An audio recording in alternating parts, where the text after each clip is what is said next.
Ano po yung panaginip doon?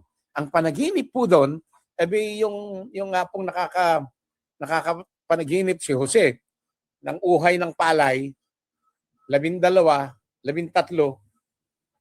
yumuyukod doon sa nag-iisang nakatayong palay. At panaginip din niya na 13 mga bituin, kasama na ang araw at ang buwan, lumuluhod din sa kanya, yumuyuko sa kanya. Tama po, nagalit ang kanyang amang si Jacob. At tama po yung pagpapahayag ng kadugong Vilma na bakit pati ba naman akong ama mo at ang ina mo yuyukod sa iyo. Yun ang binabanggit po dito.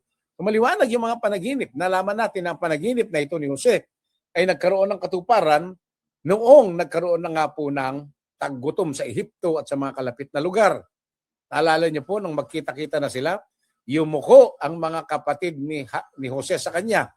Mga kapatid niya, napawang anak ni Jacob sa iba't ibang mga naging asawa niya, nagyukuan sila dahil kinikilala siya bilang pangalawang pinuno ng Ehipto. Tama din, ang mahal na ingat yaman.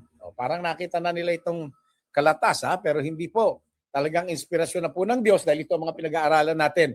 Sa Genesis, 41, 1 hanggang 8, panaginip ng Faraon ng Ehipto. Ito po, binubugbog natin ang aral. Bakit po kanyo?